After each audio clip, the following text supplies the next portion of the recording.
So we're going to talk a bit today about things that go wrong during surgery. It's the failure to recognise it and the failure to deal with it. And I suppose one of the things that we see, well, thankfully not too often, is what they call never events. Because everybody's individual circumstances are different, and what matters to one person may not be particularly significant to somebody else.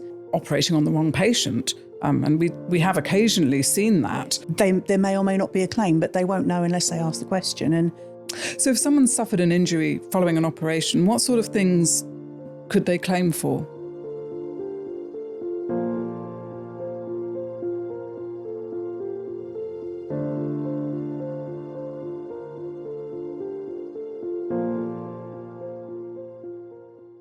Hello, and welcome to today's episode of Medical Negligence Matters.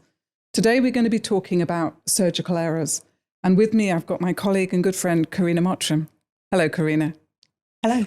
So we're going to talk a bit today about things that go wrong during surgery and the sorts of cases that we see. And so tell me, what sort of cases have you come across? It quite varies, to be honest. There can be orthopaedic injuries, so people come in with fractures and something goes wrong with the treatment for those fractures. It can be things that are part of the aftercare in terms of infections that develop post-operatively, things that go wrong during surgery. Yeah, surgery is, it's a very broad subject, isn't it? I mean, obviously surgery on any sort of part of the body, but I guess there are some problems that are common across all specialties, I guess. And I suppose one of the things that we see, well, thankfully not too often, is what they call never events. And those are the sorts of things which, well, obviously, I think the clue's in the title, that they should never happen. So things like wrong site surgery, Yes. operating on the wrong leg or the wrong arm, or operating on the wrong patient. And we have occasionally seen that. Yes, fortunately, quite rare. Yes, pretty rare. And leaving things behind Yes. inside patients, either dressings or sometimes surgical equipment. I mean, again, uncommon, but it does happen. Yeah, dressings seem to happen more often than you'd expect. Still not frequently, but far more often than you'd expect. Yeah, so those sorts of things are what we call never events, things that really should never happen. But there are other things that I guess we see quite commonly with certain types of surgery. I mean, there are certain things which I guess we see more often than others. And one of the things that strikes me is things like gallbladder surgery, the cholecystectomy, the operation to remove a gallbladder. We have seen cases of some really quite awful injuries, usually caused by severing a bile duct. Yeah, I think what can often happen, particularly though these surgeries are usually done laparoscopically, so you've got tiny incisions, you've got cameras to help the surgeon, and this is a wonderful system because the recovery period is usually much shorter, and that's why people go for it, both from a medical professional point of view and a patient perspective. It's a much swifter recovery process.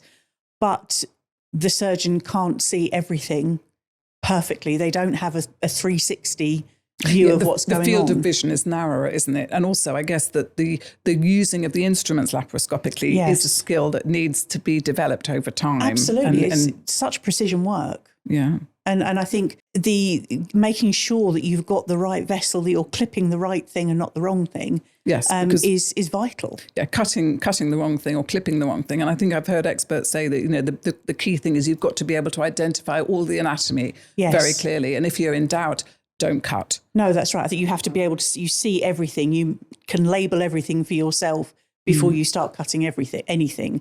Yeah. You don't start cutting until you've identified where everything is, so that you're absolutely sure you're doing the right thing. Another problem that we do sometimes see with laparoscopic surgery is entry, isn't it? I mean, obviously, in order to insert the instruments into the body, then the surgeon is effectively going in blind initially. Yeah. And we have seen cases where if inadequate care is exercised in that process, they can end up sticking instruments straight through into a bowel or into some other organ, which that does happen sometimes. The other thing we see quite a lot, I guess, is complications. Things like hysterectomy, a very commonly performed procedure. But you've had cases where things have gone wrong. Certainly, I've got a number of cases at the moment, and have had a number in the past, where women have had hysterectomies for very good reason, and they're necessary. but the actual process has been performed poorly and they've sustained a bladder or a ureteric injury so that their bladder function afterwards is either massively disrupted or completely destroyed, short-term or long-term. And they've got huge long-term complications as a result, needing significant further treatment and significant management on a practical day-to-day basis.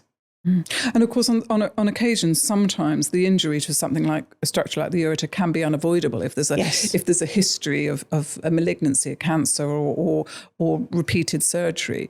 But of course, I think in those cases, perhaps I've heard experts tell us that really the problem can be a failure to detect that the injury has happened. So it might not have been negligent to cause the injury, but it is certainly substandard to fail to notice that you've caused it and to do something about it. I think that's exactly right. And so many of these problems only get worse the longer they're left. If they're identified quickly, a repair is often possible, and a good repair that actually allows for a complete recovery. But the longer these things are left, these are very delicate tissues in a lot of cases, and they can't take being kind of disrupted for long. If they're not repaired, they can it can really deteriorate very quickly and quite dramatically.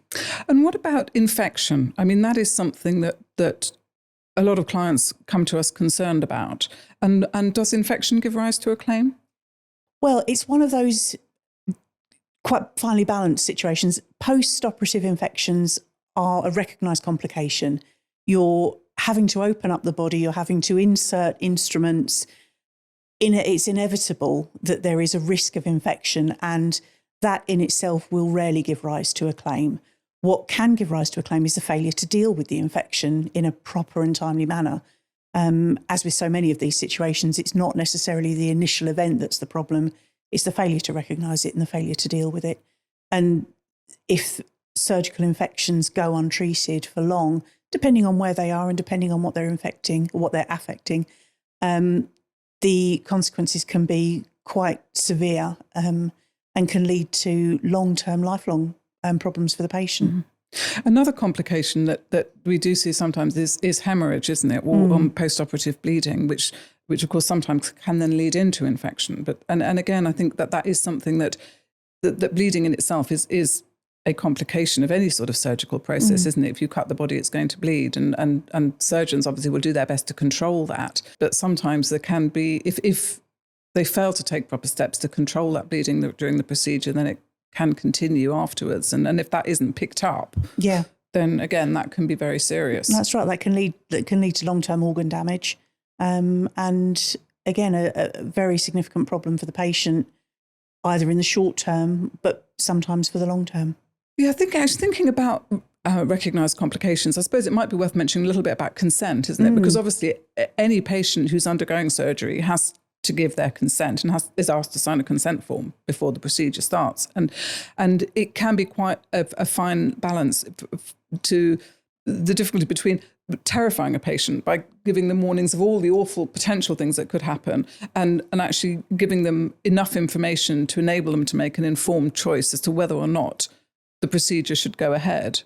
It's a subject of real debate, and there have been a lot of cases that have been put forward in relation to consent. And the essential point is, I think, that if someone has had the risks explained to them properly and they have understood them and they've agreed to go ahead, then that's fine. That's absolutely right and proper. But if someone hasn't been given all of the information that matters to them, and the law's become much clearer in the last few years that it's the risks that are important to that particular patient, not just the risks that the doctor thinks are important, because everybody's individual circumstances are different. And what matters to one person may not be particularly significant to somebody else.